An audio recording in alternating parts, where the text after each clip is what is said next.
ocean. But how did I get trapped in the ocean? My friend Korean told me he built the hardest prison ever made, and it was all underwater. And when I got on, we were trapped inside a bedrock cave, and we were inside a room made completely out of barrier blocks. Which were unbreakable invisible blocks. And in the room was exit tunnel. And behind it was other side of the tunnel, which led to a freedom. So I didn't even get to tunnel in the middle of this room. We were able to swim for freedom and not drown. And our first problem was we were stuck in bedrock blocks. So I tried to get the chest, and we went to the bedrock. And we were stuck in bedrock blocks. I tried to see if there was anything hidden. And I found nothing. And I was getting really discouraged because I wanted to make it to Sheldon. He was all alone in the ocean without us. All that I wanted was to see if the bedrock blocks could show anything hidden. And I found nothing. And I was really discouraged because I wanted to make it to Sheldon. But I found something even more important. It was a sheep. I named the sheep Sheldon. And Sheldon was gonna be our motivation to escape. All I want in life is to meet up with Sheldon. So I got straight to work. So right now, all we have to work with is this ice block. And we have to break this ice block to make water to escape this one by one hole. But the only way for ice to make water is if there's a block underneath it. So we have to find a block and place it underneath this ice. But there's literally nothing in this room. So I had to think of another way for us to get out. So then I got the idea to check if any of these bedrock blocks were fake blocks. And when I did, I realized the block underneath me was a fake piece of bedrock. And when I broke it, it was actually just a retextured mat. And I was actually standing on a chest. And the only thing inside was a glass bottle. But a glass bottle wouldn't help me because I needed to place a block underneath the ice. And then I realized we were literally standing on top of a block. So I broke the chest, and I placed the chest underneath the ice, and then I broke the ice. And all the water flowed into the hole. And then I swam out. So now we were free to swim inside the exit. So I grabbed the chest and went to the exit. But when I went inside the exit tunnel, it literally seemed like it never ended. And if I went down, I was afraid that I would just drown. So before I went in, I decided to look around to see if there was anything else in the room. And I'm glad I did, because when I went behind the tunnel, I found a brewing stand. And the brewing stand was already charged. And I also had a glass bottle. So this meant that we had to craft a potion of water breathing. And with that potion, we would be able to swim for freedom and not drown. And the items we would need for a water breathing potion is a pufferfish and a nether wart. And right away, I found a pufferfish that was right next to the tunnel. So I took it, and now all I needed was a nether wart. So I started to look around the room to see if there was anything hidden. And I found nothing. And I was getting really discouraged because I wanted to make it to Sheldon. He was all alone. So I kept looking around for a nether wart. And then I had the idea to check inside the tunnel. And when I did, I found out that there was an air pocket, and inside was a nether wart. So I grabbed the nether wart and swam back up. And then I put my nether wart in the brewing stand and made my water bottle into an awkward potion. Then I put my pufferfish inside, and the pufferfish turned the awkward potion into a potion of water breathing. So I grabbed the water breathing potion and drank it, and then swam to the bottom of the tunnel. And I'm glad we got the water breathing potion because this tunnel was extremely long and we would not have survived without the potion. And when we got to the bottom of the tunnel, it took us to a brand new room. And on the other side of the room was a sign that said this way. And when I went to it, on the other side was a sign that said freedom is up. And right behind it was a staircase. But there was bedrock covering the way to the staircase. And we had to somehow find a way to make it past a one block hole. So we had to look around in the main room to find a way to get through that hole. And right away, I found out what we had to do. There was an ender pearl right in the front of the room. And if we get this ender pearl, we're gonna be able to just throw it and get to the staircase. But the problem was, the ender pearl was in a hole that was 2 blocks deep. So if we broke it, we wouldn't be able to pick it up. So we had to look around the room to find an item that could help us pick up the ender pearl. And the first thing I saw was this piston and netherite block. And behind it was a chest. But the chest was surrounded by barrier blocks. So there was no way I could open it. And right next to it was a piece of redstone. So all we had to do was find a way to power this redstone to move the piston for us to be able to access that chest. And we already had the solution to solve this. We already had a power source. And that was our trap chest from before. So all we had to do was just place it and open the chest. And then quickly open the other chest. And first try, we were able to get it. And inside the chest was 4 iron ingots. So I grabbed the 4 iron. But I had no idea what 4 iron was supposed to do to get us that ender pearl. So I decided to check the other 2 rooms. And the first room was a giant lava room with the villager in the middle. And the villager was trading 4 end rods for 3 sticks. But I had no idea where we were supposed to get end rods from. And I had no idea why we needed sticks. All I knew was that we had to get through this one by one hole to get to the staircase. And the way to do that is to get that ender pearl. So I went back into the room and started looking around. And right above me was a chest that said there was a blaze rod inside. And that's when I remembered to craft the end rod. You need a blaze rod and a popped chorus fruit. So I tried to get the chest, but the thing was, it was covered by barrier blocks. And I checked to see if there was any holes in the barrier blocks, but there wasn't. And then I realized what we had to do. We had to swim up the lava to access that chest. But the thing was, we were nowhere near getting a fire resistance potion. All we had was a glass bottle. So that means we had to make something else to get fire resistance. But I had no idea what. Then I went to the last room, and it was literally just a hole. And on the other side of this hole was a chest. And to get to that platform with the chest, we needed to place 4 blocks. And then we would be able to parkour to the other side. So I decided to check in the main room to see blocks that we could collect. And the first block I saw was a crafting table. So I got the crafting table, and underneath was a hopper. And inside the hopper was a popped chorus fruit, which was one half of what we needed to make end rods. And the other half to make the end rods were right above us. So all we have to do now is swim up the lava and get the blaze rod to trade with the villager. So first I went back to get the chest. And with the chest, we would have 2 out of the 4 blocks we needed to get to the other side of the hole. And when I was looking for another block, I went to the ender pearl, and I made a huge mistake. I broke the ender pearl from the item frame. And as I did that, I realized that items on the ground despawn after 5 minutes. So we now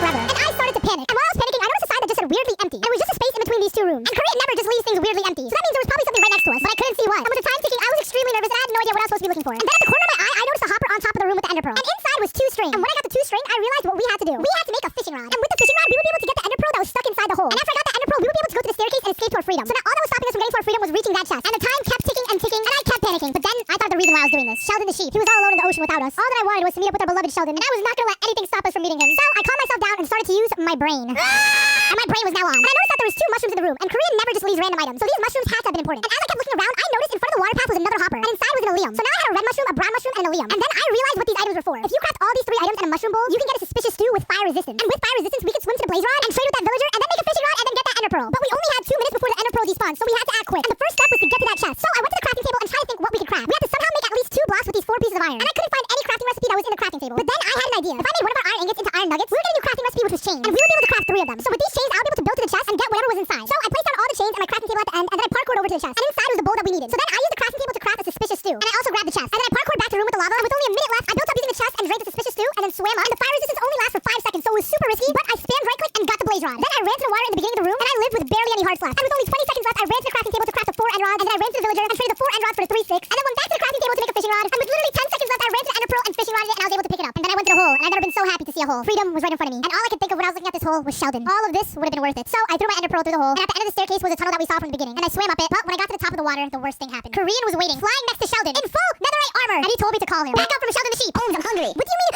No, Sheldon! Korean did the unimaginable. He killed Sheldon and then ate his meat in front of us. But the war between me and Korean is not over. We have been racing to 500,000 subscribers for months.